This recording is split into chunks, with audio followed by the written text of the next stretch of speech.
Saudara Menteri UMKM mengusulkan UMKM yang menjadi mitra makan bergizi gratis dapat diberikan permodalan hingga 500 juta rupiah. Kita akan bahas selengkapnya bersama Deputi Bidang Usaha Mikro Kementerian UMKM, Riza Arda Damanik.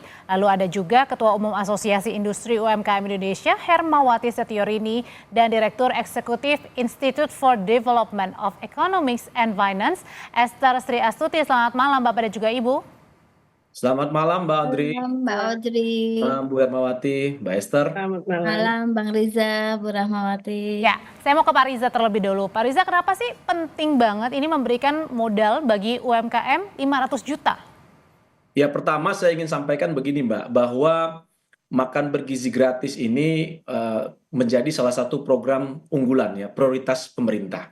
Yang diharapkan setidaknya punya manfaat tiga sekaligus. Pertama tentu menyiapkan sumber daya manusia yang sehat dan unggul.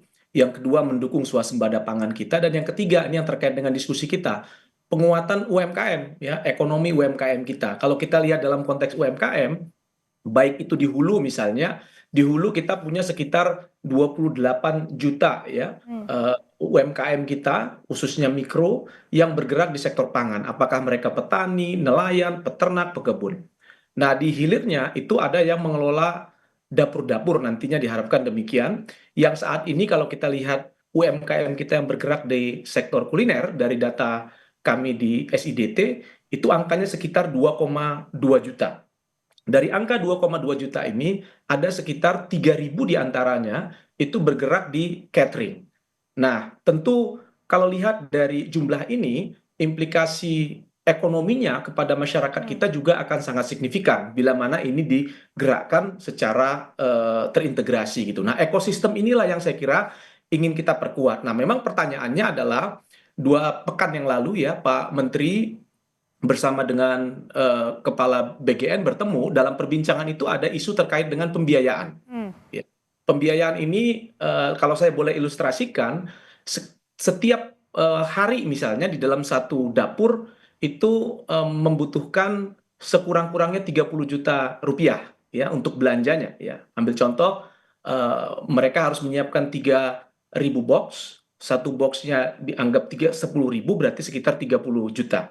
Nah, dalam praktiknya, dalam pengalaman 10 atau 12 hari waktu itu ya, waktu saat kami pertemuan, itu menunjukkan bahwa ternyata pembayaran baru bisa dilakukan di hari ke-7. Nah, pertanyaannya, kalau ini dilakukan secara masif, bagaimana mengantisipasinya? Maka ada beberapa solusi yang ditawarkan. Yang pertama yang sedang kami siapkan adalah untuk mendorong adanya skema pre-financing. Jadi dibayar di depan, sehingga nantinya UMKM kita yang mengelola dapur itu punya kekuatan untuk bisa menggerakkan. Salah satunya adalah aktivitas dengan ekonomi. diberikan permodalan 500 juta ini usulannya. Yang kedua adalah dengan mendorong skema permodalan tadi Oke. itu. Ya, nah, skema permodalan ini tentu setelah Pak Menteri sudah berkoordinasi dengan sejumlah bank himbara, pada prinsipnya hingga 500 juta kita sudah siap ya untuk memberikan akses pembiayaan kepada UMKM kita ya. Berarti dengan kalau sudah siap itu akan segera dilaksanakan juga dong Pak Riza dalam waktu Iya, iya, dekat. iya. Tentu. Oke. Ini kami dalam pekan kemarin ini ya, 1 pekan kemarin itu sedang membicarakan simulasi-simulasi yang dimungkinkan untuk melakukan percepatan. Saya Oke. sendiri pekan lalu sudah rapat dengan salah satu bank himbara untuk melihat Nah. model yang paling memungkinkan. Oke, berbicara soal yang sudah siap itu, kalau Mbak Esther sendiri melihatnya dengan yang sudah siap untuk memberikan permodalan 500 juta rupiah, tapi sebaiknya ini juga perlu kewaspadaan dan kehati-hatian sekali nggak, Mbak Esther, dengan memberikan UMKM 500 juta nih, nggak main-main nih besarannya. Iya, ya terima kasih Mbak Audrey. Tadi Bang Riza sudah mengatakan bahwa ada skema pre-financing dan permodalan. Nah, tentunya ini kita sambut baik karena kita tahu bahwa UMKM yang menjadi supplier dari MBG ini kalau dibayar 7 hari kemudian memang akan riskan ya, karena mereka pasti nggak cukup modal gitu kan. Nah, kalau ada skema pre-financing dan permodalan ini saya kira akan membantu. Namun di awal kalau itu diberikan, maka yang harus dilakukan adalah skimming dulu ya, screening. Apakah mereka sudah memang punya performa baik, kinerja baik, karena jangan sampai ketika duitnya itu permodalan itu diberikan atau pre-financing-nya itu diberikan, maka yang terjadi mereka akan ya mohon maaf ngemplang atau kabur gitu ya. Atau yang kedua mereka akan memberikan ya layanan tetapi tidak baik. Jadi harus di-screening dulu mana UMKM yang baik, mana yang tidak. Yang kedua setelah di-screening nanti ketika mereka sudah menerima ya permodalan tersebut atau pre-financing tersebut akan dilakukan evaluasi. Apakah memang delivered nya itu baik atau tidak gitu. Delivered yang baik itu maksudnya secara standar kesehatan dan higienis itu mereka delivered, terus kemudian time delivery-nya juga tepat dan kualitasnya juga baik. Demikian Mbak Audrey. Oke, kalau dari Mbak Hermawati sendiri mewakili teman-teman asosiasi UMKM nih, sebenarnya berapa banyak sih UMKM yang sudah mendaftar untuk ikut kemudian mendaftarkan diri bisa berpartisipasi di makan bergizi gratis ini, Mbak Wati? Ya, saya menyambut gembira ya. Ini kayaknya Pak Menteri gerak cepat banget ya dengan akses permodalan. Hanya saja mungkin sih bisa diantisipasi karena salah satu syaratnya dia harus mendapatkan surat penunjukan ya sebagai mitra BGN. Jadi otomatis pasti negara nanti akan membayar. Hanya saja saya berharap ini kan sebenarnya yang sudah masuk di online itu adalah pengusaha kebanyakan kecil menengah ya Pak Risa, tapi yang mikro kan belum termasuk. Nah, saya berharap memang mikro ini supaya bisa masuk dari BGN sendiri bisa syarat prosedurnya dikhususkan Pak supaya mikro bisa ikut mendapatkan manfaat program ini kan Pak Prabowo berharap kan semuanya bisa berjalan dengan lancar. Jadi artinya sampai dengan sekarang UMKM ini maksudnya pengen ikut tapi kemudian dengan persyaratannya harus memenuhi juga gitu ya. Berarti artinya belum ada yang mendaftar gitu ya Bu ya? Iya, karena kalau mikro jelas tidak akan sulit untuk masuk ke online itu karena syaratnya CV, PT, yayasan, koperasi gitu toh. Terus BUMDes. Nah, mungkin nanti Pak Menteri bisa sekaligus mendorong untuk syarat prosedur itu atau mungkin dari melalui BUMDes. Jadi sebenarnya kita bisa mencari celah-celah bukan untuk mengakalin ya, tapi untuk supaya manfaat ini bisa segera terserap kepada anak-anak sekolah juga ibu hamil dan menyusui ini kan kayaknya masih fokus di sekolah, belum ke ibu menyusui dan ibu hamil. Nah, itu yang saya berharap itu. Oke, sebenarnya kalau dari syaratnya sendiri Pak Risa seperti apa sih? Kan tadi salah satunya memang yang menjadi masalah juga bagaimana UMKM ini berbentuk atau berbadan hukum gitu ya? Iya, jadi Mbak Audrey ya, ada tadi benar yang disampaikan Ibu Hermawati ya, bahwa memang kita harus melihat ini dalam satu ekosistem. Ya, di hulu tadi saya katakan itu suplai makanan itu kan datang dari petani, nelayan, peternak, pekebun ya, yang notabene-nya ini sebagian besar ya, itu adalah usaha-usaha mikro. Dan ini sudah ada skema yang juga disiapkan dan terus diperkuat dalam kerangka untuk mendorong sektor pangan kita semakin baik gitu.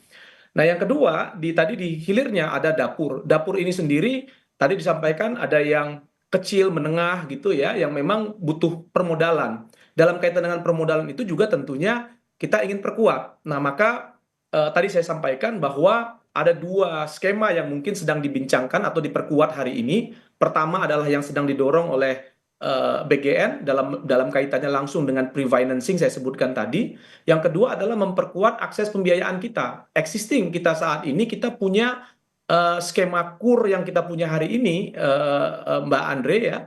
Itu tahun ini 60% ditargetkan untuk sektor produktif ya. Terfokus untuk salah satunya adalah di sektor pangan kita. Angkanya sekitar 300 triliun. Nah, ini kita ingin dorong lakukan percepatan.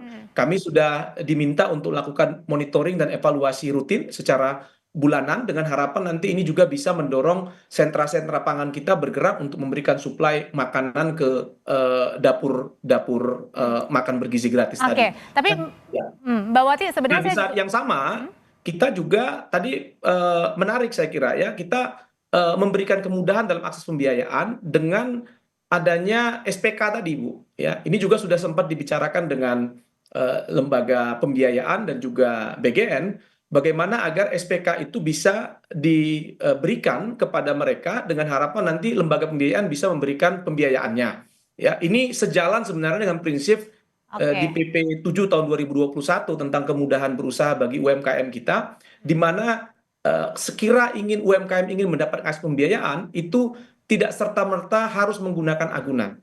SPK Oke. atau PO itu cukup memadai untuk UMKM kita mendapatkan akses pembiayaan. Nah, komitmen ini ya, dasar regulasi ini yang kita ingin dorong terus supaya ada kemudahan-kemudahan Oke. bagi UMKM kita untuk semakin produktif. Berbicara soal kemudahan nih, Mbak Wati, sebenarnya yang dialami oleh teman-teman UMKM sendiri lebih kemana sih? Lebih mereka yang mungkin minim modal sehingga membutuhkan tadi ya dibuka untuk akses permodalan sampai 500 juta, atau lebih kepada akses untuk memasukkan hal-hal yang wajib, terus kemudian saya bingung nih, saya harus mendaftarnya gimana, kalau saya nggak masuk, apa yang perlu saya perbaiki? Lebih ke situnya atau lebih ke modalnya? Ini yang Mbak Wati, Sebenarnya ya, saya ke Mbak Wati dulu ya Pak Riza.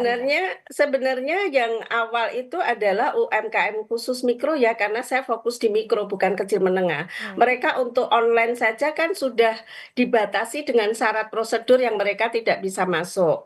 Terus untuk misalnya 3.000 porsi mereka harus menyiapkan dapur yang 20 kali 20. Nah, itu kan tidak memungkinkan. Tapi kan tadi Pak dari pihak kementerian juga menyampaikan bisa menjadi suplai. Nah, itu nanti yang mungkin nanti bisa disosialisasikan. Hanya saja pelaku usaha mikro yang kuliner, yang catering kecil-kecil itu sebenarnya pengen masuk. Mereka tuh sebenarnya siap gitu loh. Hanya saja mereka harus punya ada kepastian dari pemerintah dibayar berapa hari sekali gitu. Nah, karena yang sudah terjadi lewat e-katalog misalnya kadang sampai 3 bulan baru dibayar. Nah, ini saya baru dapat masukan yang bagus 7 hari sudah dibayar. Apalagi nanti bisa melampirkan ke sebagai penyuplai, nanti bisa melampirkan SPK dari mitra BGN itu sendiri. Nah, itu mungkin yang sebenarnya yang buntu itu sebenarnya sosialisasi ya, Pak Lebih ke Risa ya. sosialisasi. Tapi kalau untuk permodalan sampai 500 juta berarti artinya perlu nggak perlu atau gimana, Mbak Wati? Ya, mereka pasti kalau diberikan permodalan akan senang. Tapi banyak UMKM sebenarnya mereka siap. Kalau hanya untuk seminggu mereka siap. Mereka malah sebenarnya, Ibu kita semua udah siap terus gimana? Kita nggak bisa masuk gitu. Nah itu karena persyaratannya yang memang tidak mungkin bisa masuk karena yang paling berat mungkin dapur ya. 20 kali 20 itu yang kayaknya paling berat di situ. Oke, ada ukuran standarnya ya 20 kali 20 itu ya. Gimana tuh Pak Riza ngejawabnya Pak Riza? Jadi begini Bu, benar sekali ya Bu Ermawati ya, bahwa tentu pembiayaan ini kan salah satu isu penting ya, tapi tidak satu-satunya ya. Jadi kalau kita lihat misalnya dari data kami di SIDT yang terbaru itu menunjukkan hanya 7,74% dari UMKM kita yang sudah memiliki laporan keuangan, Mbak Andre. Ya, itu artinya kalau membuat laporan keuangan aja tidak dapat dilakukan, bagaimana bisa akses pembiayaan, bagaimana manajemen usahanya bisa baik, dan seterusnya. Nah, maka Pak Menteri menyampaikan bahwa Kementerian UMKM itu akan melakukan 4 hal dalam konteks ini. Yang pertama adalah penguatan dalam aspek usahanya sendiri, ya, bagaimana manajemen usahanya, pelaporan keuangannya semakin baik. Yang kedua, akses pembiayaan, ya, dengan adanya pendataan yang baik, keuangan yang baik, maka akses pembiayaannya akan semakin baik. Yang ketiga adalah standarisasi dan sertifikasi, ini kami akan dorong untuk fasilitasi.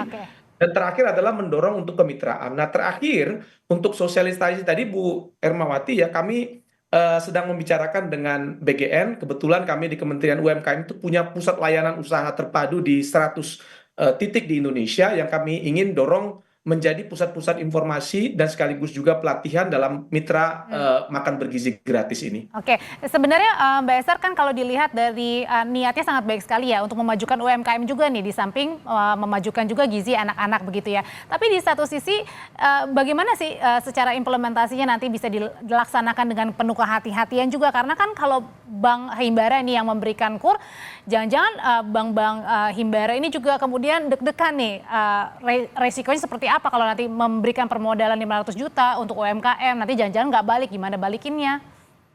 Ya, pertanyaan menarik ini. Sebenarnya ini kan bisa dimitigasi dengan diberikan bertahap dulu ya, seperti halnya yang sudah dilakukan oleh pemerintah ya untuk membantu UMKM itu kan pembiayaannya bertahap gitu. Jadi tidak langsung 500 kan tadi Bang Risa katakan sampai dengan 500 juta gitu kan. Nah, sehingga bertahap diberikan permodalan atau pre-financing sesuai dengan skala ekonomi dari usaha tersebut. Kalau memang skala usahanya itu cukup 200 juta ya maksimal 200 juta gitu kan. Sesuai dengan skalanya Mbak. Jadi itu yang harus dilakukan. Yang kedua ya tadi yang saya katakan harus ada screening dulu. Oke. Karena kalau tidak ada screening maka ya takutnya akan terjadi moral hazard kan. Nah, salah satunya dengan screening itu ya tadi, dengan laporan keuangan yang rapi ya, pembukuan yang rapi. Nah, untuk UMKM khususnya mikro yang tadi memang belum bisa masuk, bisa bermitra dulu dengan usaha kecil menengah yang memang sudah masuk di dalam skema ini gitu. Nah, nanti perlahan-lahan dia harus belajar untuk bisa berdiri sendiri sehingga bisa apply sendiri. Nah, tentunya memang harus ada legalitas ya, tidak ya hanya apa eh, tidak berbadan hukum gitu kan. Harus ada legalitas minimal Oke. CV atau PT. Gitu, Mbak. Oke, terima kasih untuk pandangannya soal permodalan hingga 500 juta untuk program makan bergizi gratis bagi UMKM. Terima kasih Pak Risa, Mbak Wati dan juga Mbak Esther. Selamat malam. Ya, Sama-sama. saya Mari Mbak semua. Umi.